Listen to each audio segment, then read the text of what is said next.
Olá pessoal, sejam todos muito bem-vindos a mais um vídeo novo para vocês. E hoje eu quero falar de uma análise técnica referente a uma enquete que eu deixei aí nas redes sociais, Facebook e Instagram.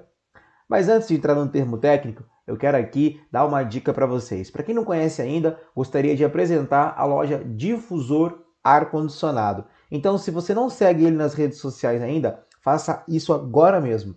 Siga lá no Instagram, Facebook e YouTube. E assim que você acabar de assistir esse vídeo, entre aí no Instagram da Difusor Ar-Condicionado e aproveite para ver os vídeos e dicas de como, por exemplo, do quadro Chame o Especialista. Beleza? Então, vamos para o vídeo técnico. Temos aqui um sistema de refrigeração por compressão a vapor com as seguintes condições de funcionamento. Ao iniciarmos pela temperatura de condensação, que é de 50 graus Celsius, a temperatura da linha de líquido é de 42 graus Celsius, a temperatura de evaporação é de 1 grau Celsius e a temperatura da linha de sucção é de 8 graus Celsius. Mas, Rafael, como você encontrou esses valores? Calma, que eu vou passar direitinho para vocês isso durante o vídeo. Dadas as informações de operação, responda às informações abaixo. Então, qual é o valor de superaquecimento? Qual é o valor referente ao subresfriamento?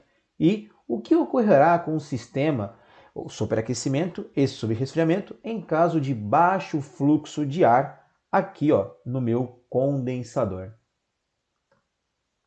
Então vamos iniciar pelo superaquecimento.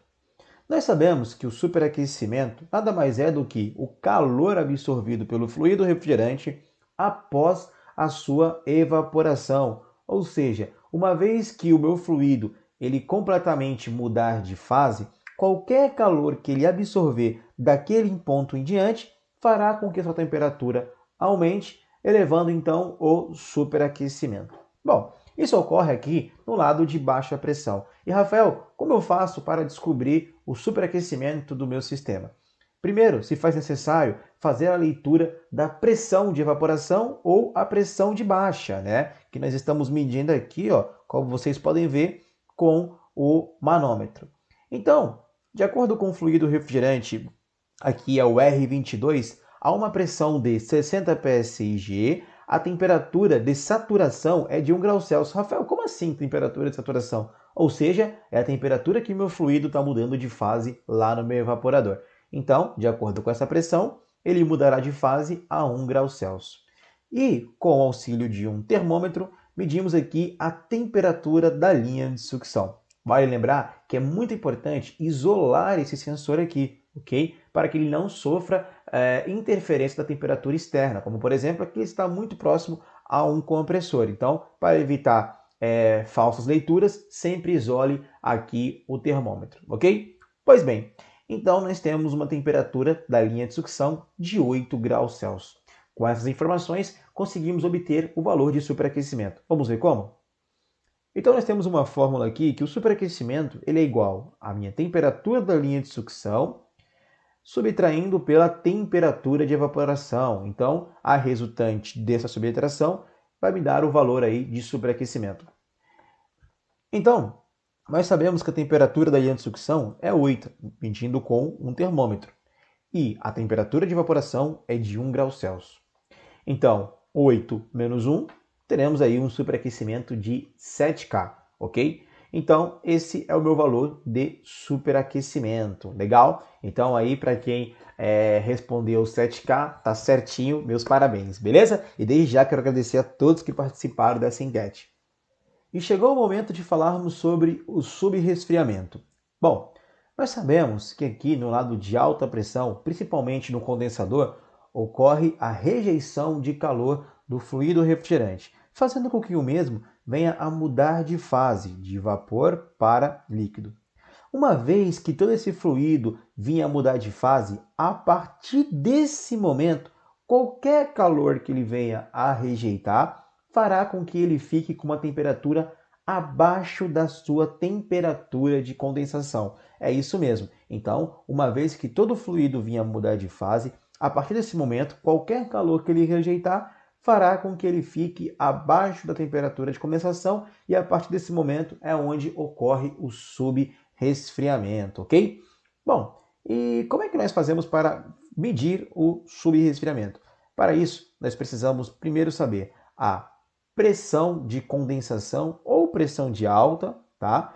E convertê-la em temperatura através de uma régua ou tabela, né? Ou então nós podemos fazer também por aplicativos ou até mesmo por manifolds analógicos e principalmente digitais, que ele já te dá aí com precisão qual é a temperatura de acordo com a pressão do fluido refrigerante. Então, para uma condição de 267 psig, teremos aí uma temperatura de saturação ou temperatura de mudança de fase do fluido refrigerante a uma temperatura de 50 graus Celsius. Pois bem, agora chegou o momento de medirmos aí a temperatura da linha de líquido, que nesse momento temos um valor de 42 graus Celsius. Bom, com essa pressão e com essa temperatura, já conseguimos saber qual é o subresfriamento do meu sistema. Vamos ver como?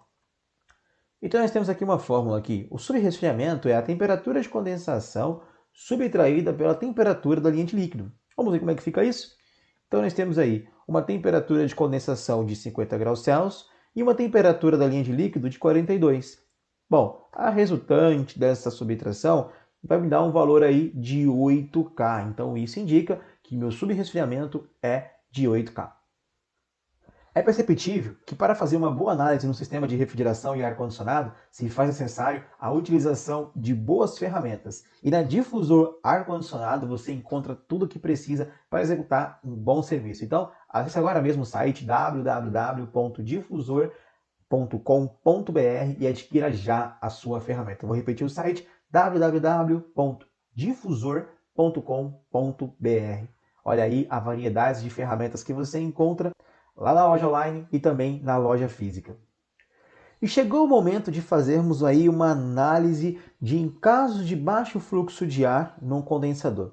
Primeiro vamos citar alguns exemplos que podem interferir nesse problema. Bom, nós podemos ter aí um condensador sujo, um condensador com baixa vazão de ar, podemos ter também o seu aletado amassado, então tudo isso vai interferir no fluxo de ar que adentra ao condensador.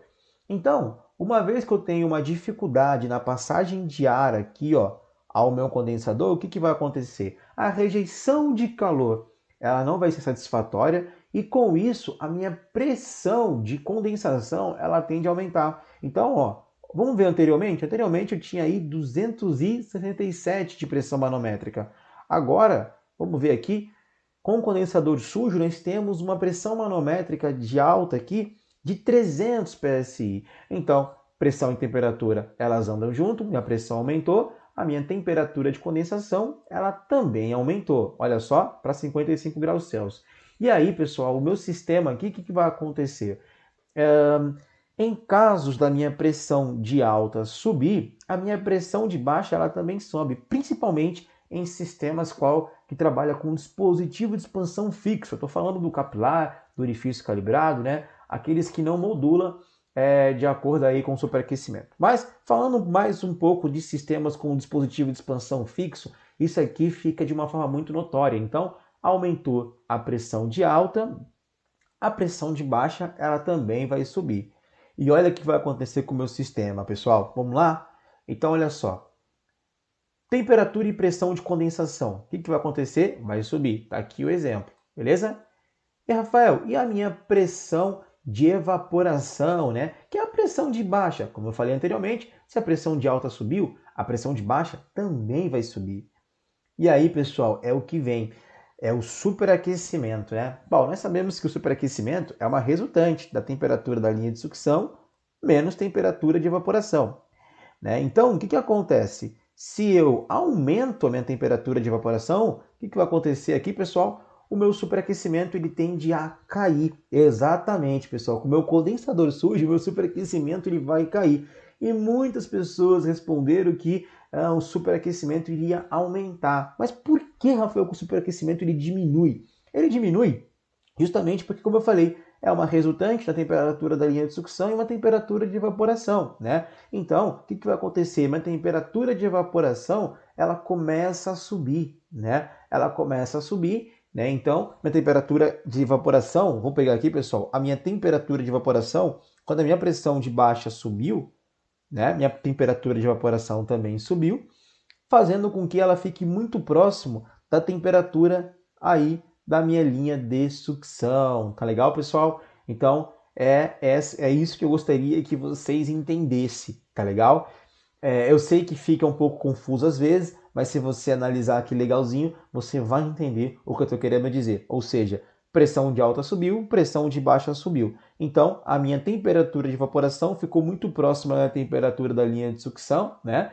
E aí o que aconteceu? Estou querendo dizer que o meu fluido refrigerante no meu evaporador, ele não evaporou completamente ou evaporou muito pouco, né? Fazendo então com que o meu superaquecimento diminuísse, beleza? Então é isso, meu superaquecimento ele diminui nesses casos.